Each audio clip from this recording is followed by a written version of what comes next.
Hi scientists! Simon and I are back again with another fun experiment from our summer STEM activity book.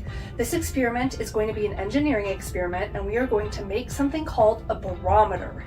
This measures the atmospheric pressure, and it's going to be a really cool activity for us to do. This is one of the activities in our summer STEM activity book. If you haven't gotten yours yet, you can still get one. Just click the link down in the description box below. Let's get into my kitchen and we're going to get started. All right, today we're going to be making a barometer. This is an instrument that you can use to measure air pressure, which can tell you some things about what the weather might do. Now, your experiment box from Simon Scientific will come with a cup, a balloon, and a straw. These items will be in your box. What you will need from home is some scissors, some tape, and if you would like, a pencil. So this is a very simple procedure. We're going to take our cup and we're going to take our balloon, and what you're going to want to do is cut the mouthpiece off of the balloon. Now I have a balloon where I've already done that, so here we go. Next, you're going to want to stretch the balloon over the opening of the cup. And when you do this, you want to make sure it's not too tight. You want it to be tight enough that it stays on. And you can use the tape to help you if it feels like it might not stay on. But you still want to have a little bit of room for it to move up and down. And that's going to be important for how this barometer works, because we need it to move up and down when the air pressure changes.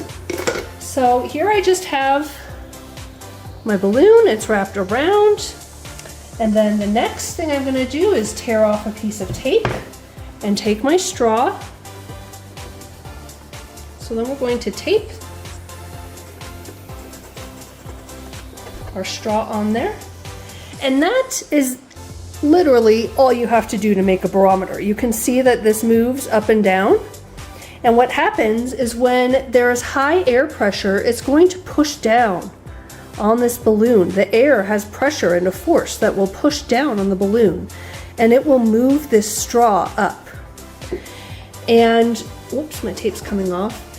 And what will happen when the air pressure decreases and air is moving up into the atmosphere, the pressure in the balloon is going to decrease. There's not going to be anything pushing down on it, so the balloon will pop up and the straw will move down. Now, you can use this just as is, which is perfectly fine. It's a great way to measure, but I thought it might be fun to use our box. I always like to reuse items when I can. So we're going to use the box that our experiments came in. We're going to open it up and set it down like this, and it should sit very nicely all on its own. And we're going to turn it just like this.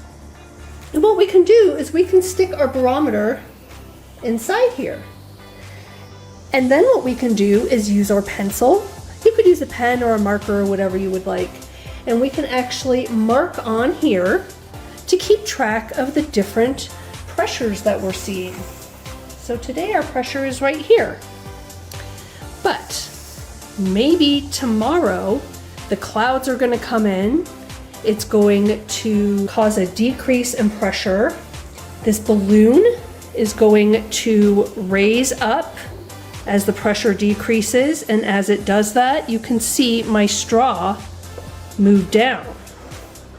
So if there's a cloudy day tomorrow, the pressure decreases, the straw will move down, and I could mark that on here.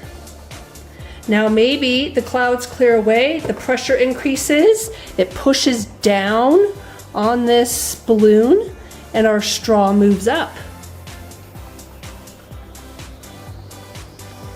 I could mark something there.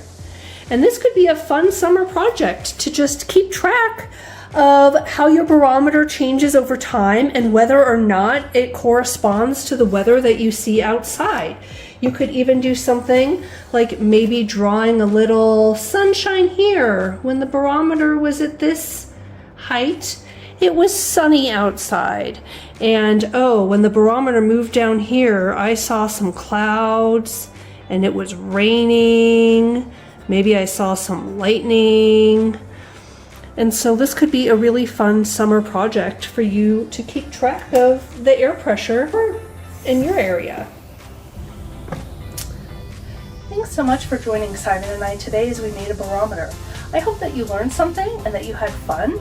And if you could please leave a comment below and let me know how your barometer results compare to your local weather. I'd be really interested to see how accurate our barometers are.